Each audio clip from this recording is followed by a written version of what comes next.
타이타닉호 침몰 사건은 1912년 4월 15일 새벽 북대서양의 어두운 바다에서 일어난 인류 역사상 가장 비극적인 해상 재해입니다. 당시 세계에서 가장 큰 여객선이었던 타이타닉호는 길이 269m, 총 톤수 46,000톤의 거대한 배였으며 최신 기술과 호화로운 시설을 자랑했습니다. 그 배 위에는 백만장자부터 이민자까지 다양한 계층의 승객 약 1,317명과 선원 892명, 총 2,224명이 탑승해 있었습니다. 1912년 4월 14일 밤 11시 40분, 타이타닉호는 뉴욕으로 향하는 항해 중 북대서양의 빙산과 충돌했습니다. 충돌의 순간은 의외로 부드러웠습니다. 배가 너무 거대했기 때문에 많은 승객들은 심각한 일이 발생했다는 것을 깨닫지 못했습니다. 그러나 선박은 우현에서 약 300피트 길이에 걸쳐 심각한 손상을 입었고 6개의 수밀격벽이 침수되기 시작했습니다.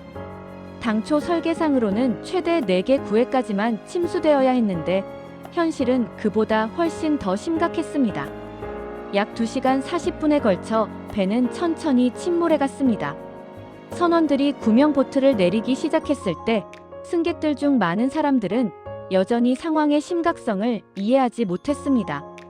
하지만 곧 배의 앞부분이 물속으로 가라앉기 시작했고 뒷부분은 하늘을 향해 치솟았습니다.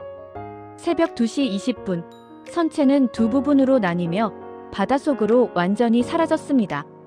배 위에 수백 명이 영하에 가까운 바다에 빠졌고 저체온증으로 인한 죽음이 빠르게 찾아왔습니다. 이 비극의 규모는 생각보다 훨씬 컸습니다. 총 1,503명이 사망했고 단 710명만 생존했습니다. 그런데 더 충격적인 것은 생존자의 분포였습니다. 1등석 여성 승객은 97%가 생존했고 어린이들도 대부분 살아남았습니다. 하지만 3등석 승객의 74%는 사망했고 남성 승객들의 생존율은 매우 낮았습니다. 배에 탑승한 선원 892명 중 212명만 생존했습니다. 이는 단순한 자연재해가 아니라 당시 사회의 계급 구조가 그대로 반영된 인명피해였습니다.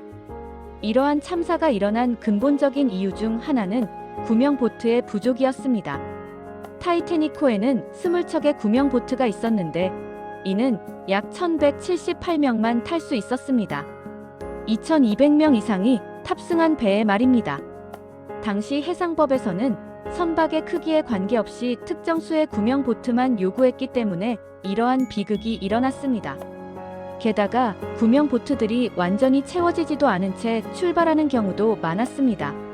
생존자들의 증언에 따르면 구명보트에 탄 사람들은 배가 침몰하면서 나는 굉음과 함께 바다에 빠진 사람들의 비명을 들어야 했습니다. 이 비극을 통해 인류는 소중한 교훈을 얻었습니다. 가장 먼저 배운 것은 기술에 대한 맹목적 신뢰의 위험성입니다.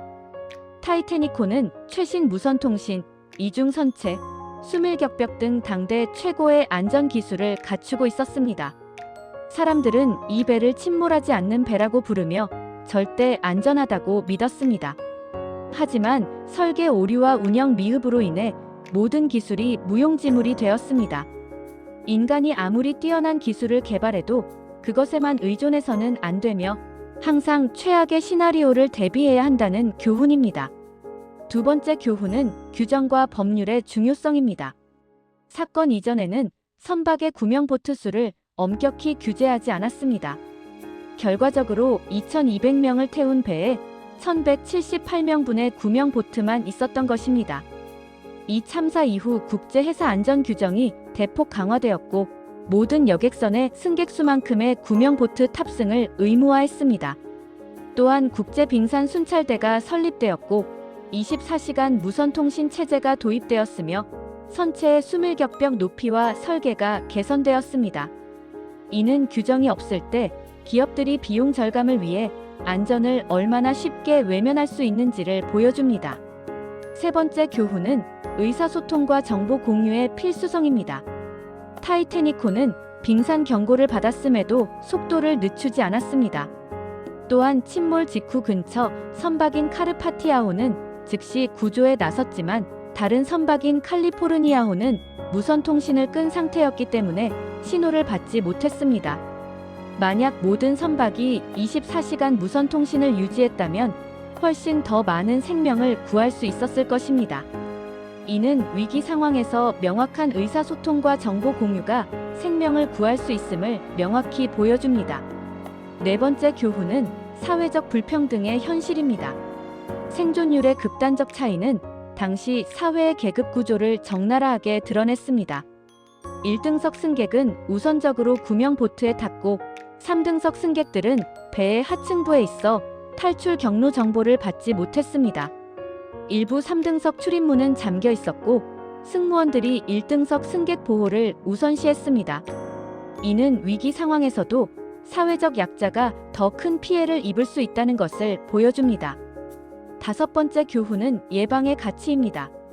타이타닉호 사건 이후 도입된 국제 빙산 순찰대, 24시간 무선 통신, 강화된 선체 설계 등의 예방 조치들은 그 후 수십 년간 해상 사고를 크게 줄였습니다. 이는 사후 대응보다 사전 예방이 얼마나 중요한지를 명확히 보여줍니다. 마지막으로 이 사건은 인간적 가치와 윤리의 중요성을 보여줍니다. 침몰 과정에서 선장과 많은 승무원들은 승객을 구하려고 노력했으며 일부는 자신의 생명을 포기했습니다. 이는 위기 상황에서도 인간의 도덕성과 책임감이 중요하다는 것을 보여줍니다.